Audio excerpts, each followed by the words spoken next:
Their cleverness lost its edge the moment you stopped reacting. Every manipulative mind thrives on the illusion of control, and you broke that illusion by becoming unreadable.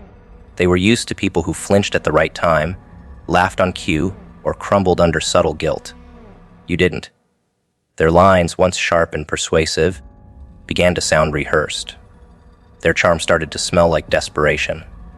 Every word they threw at you landed flat because your silence stripped it of power. Cleverness only cuts when the target bleeds, and you gave them no wound to exploit. They realized that intellect without leverage is performance, not dominance. You didn't match their energy, you absorbed it. And when manipulation meets composure, one always dulls while the other sharpens. They used to pride themselves on reading people. They thought they had you figured out before you even spoke. Their confidence came from patterns. They believed every mind could be mapped and managed. But then they met you. You disrupted the rhythm. You didn't play into expectations, didn't defend yourself, didn't try to be liked. That deviation from the script confused them. Their cleverness, once a weapon, became a handicap. It made them predictable. You saw through the structure of their mind, the sequence of tactics, the emotional triggers, the calculated pauses. What once made them powerful now exposed them. They overplayed their hand without realizing the game had changed. Every manipulator believes their intelligence gives them an advantage. They read psychology articles, study tone, and mimic empathy like a skill. They know when to smirk, when to soften, when to strike.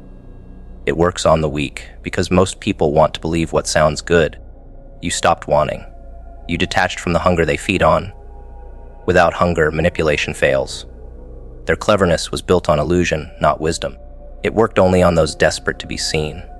You didn't need to be seen. You already saw yourself. That's why their sharpness dulled. They came with tricks. You came with truth. And truth, when held steady, cuts through all performance. You remember how they used to talk, how every sentence dripped with self-assuredness. They loved to impress, to sound insightful, to dominate with rhetoric. But over time, their words began to decay under repetition. You noticed that cleverness without substance collapses quickly. It feeds on surprise, and when surprise is gone, nothing remains but noise. They kept talking, but meaning left the room. They relied on mental acrobatics to sound profound, but you had outgrown admiration for surface-level brilliance. You craved clarity, not theatrics. They couldn't deliver that. Their cleverness, once captivating, now looked childish, a game played by someone afraid to face silence. Their cleverness lost its edge because you learned patience. Manipulators expect you to interrupt, to fight, to prove yourself. You didn't. You let their words hang in the air, watched them tangle in their own contradictions, watched them sweat in the silence they created. You understood that true intelligence reveals itself through observation, not performance. They talked themselves into exposure, while you watched with quiet amusement. Their so-called genius turned into self-sabotage. They had mistaken quick thinking for depth, and that mistake became their undoing. They weren't prepared for someone who let time do the talking. They tried to regain control by changing tone. First sweet, then passive-aggressive, then cruel, but nothing pierced you. Their tricks, once sharp enough to cut through fragile egos, now shattered against your composure. They threw logic where emotion used to work, then emotion where logic failed, until their arsenal felt empty. Every manipulator has a script, and you forced them to improvise. That's where their weakness showed. Cleverness relies on premeditation, but real intelligence thrives in stillness. You didn't outwit them, you outlasted them. And endurance always dulls borrowed cleverness. You became their mirror, and that reflection terrified them. When you stop reacting, manipulators are forced to look at themselves. They hate mirrors because mirrors don't lie. You gave them one. Every word they spoke revealed not who you were, but who they had become. Someone addicted to control, obsessed with validation, allergic to truth. They realized that their cleverness was only useful when others believed it. Without belief, it was hollow. They saw themselves reflected in your stillness, and that sight drained the power from their performance. Their cleverness rotted under exposure to genuine strength. Over time, the cracks widened. The confidence in their voice turned shaky. Their arguments lost rhythm. Their smiles grew forced. You didn't need to expose them publicly. Their own exhaustion did. Cleverness is like a blade, it needs sharpening through resistance. You denied them that resistance. You refused to engage, refused to argue, refused to be the source of their validation. And without friction, their edge dulled on its own. They realized too late that power isn't about being the smartest in the room. It's about being the calmest. You had mastered calm. They had mastered noise. Calm always wins. Psychologically, this is what breaks manipulators the most: the loss of perceived superiority. Their identity is built on the illusion of control. When that illusion collapses, they crumble. You didn't just take their tricks, you dismantled their sense of self. They can't function without someone to outsmart. Their cleverness loses purpose in your presence. Every move they make becomes transparent, every word feels empty, every attempt at dominance echoes with insecurity. You turned their intelligence against them by being unfazed. They thought cleverness was strength. You showed them strength is clarity. They know their usual tricks dissolve in your presence. You don't feed on attention. You don't respond to flattery. You don't panic in silence. You've built a mind they cannot infiltrate because you stopped craving their approval. Manipulation only works on those who need something from the manipulator. You don't. You've already detached from the social currency they trade in: validation, guilt, and fear. Their entire strategy depends on emotional reactions, but you mastered emotional discipline. They throw bait after bait, and you don't move. That stillness confuses them more than anger ever could. It makes them realize something terrifying: you cannot be steered. And in a world built on psychological leashes, that makes you untouchable. They avoid you because you see too much. Most manipulators survive by reading the blind. They detect insecurity, trace weakness, sense where shame hides. They rely on unawareness. But you've studied human behavior so long that you notice the subtle shifts. The change in tone when someone's lying, the pause between words, the slight tension behind fake kindness. You read not just what people say, but what they hide between breaths. And that kind of awareness terrifies them. Manipulators thrive in fog. You bring clarity. They can't operate under your gaze because truth itself becomes their enemy. They realize too late that your calm isn't passivity, it's surveillance. Every move they make around you becomes an unintentional confession. Your danger lies in the fact that you don't play their game. You dismantle it. They approach thinking they can provoke emotion, expecting you to overreact or defend, but instead you listen. You give them the rope they need to hang themselves.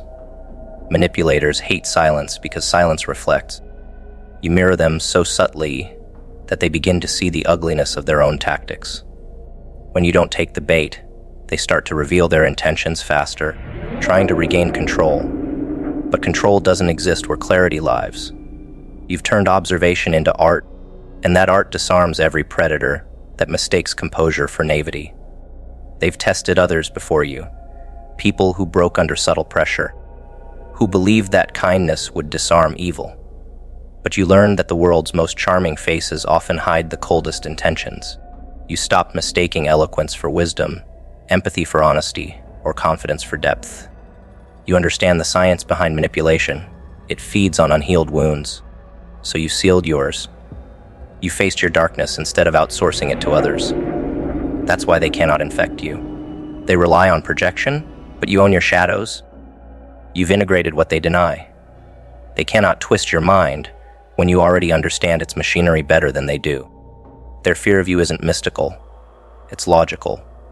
The moment a manipulator realizes you cannot be influenced, you become a liability to them. You can expose them without even speaking. Your very existence reminds others of their tactics. Your integrity threatens their survival. You've become the embodiment of something they cannot control: independence. And manipulators loathe independence. It ruins the ecosystem they thrive in. They can't charm you, can't shame you, can't twist your morality to suit their agenda. You're unpredictable because you don't seek the same rewards they do. That unpredictability turns you into a mirror that reveals their impotence. They don't hate you. They fear the way you make them feel small. In conversations, they lose rhythm around you. Their practiced lines crumble when your silence doesn't validate them. Their patterns depend on rhythm. push, pull, guilt, reward. You interrupt that pattern with composure. The manipulator's most powerful weapon is emotional reaction, and you deny them access to it. They start to sense that you're not just calm, you're aware of the manipulation as it unfolds. And awareness breaks their spell. Every manipulator lives off unconscious energy. You make the unconscious conscious. The moment they sense you see the playbook, they retreat. It's not defeat they fear, it's exposure. Psychologically, what makes you dangerous is your emotional intelligence. Most people think intelligence means knowing facts or systems. But true intelligence is understanding the undercurrent of human behavior.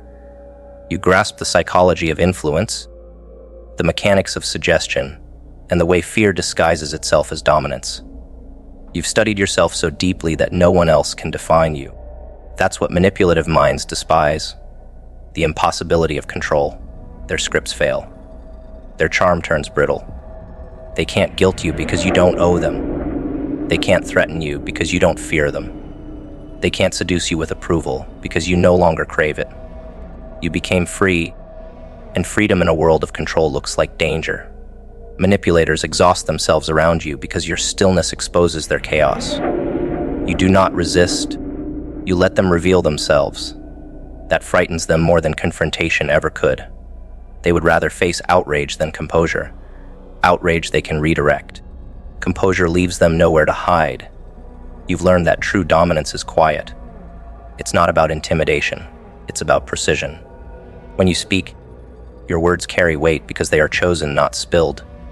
When you act, your moves are deliberate, not desperate. Manipulators operate on noise, you operate on strategy. And strategy wins wars before the battle begins. You became dangerous not by learning to manipulate back, but by becoming impossible to manipulate. You don't play chess with deceivers, you remove the board. That's why they back away. They know you won't entertain illusions. You speak in truth, and truth burns through falsehood faster than anger ever will. You've mastered the art of non-reaction, which in itself is the highest form of psychological warfare. Manipulators crumble when they lose control of your emotional temperature. You've become a storm disguised as silence, and even the most cunning minds can't predict your next move, because it depends on nothing but clarity.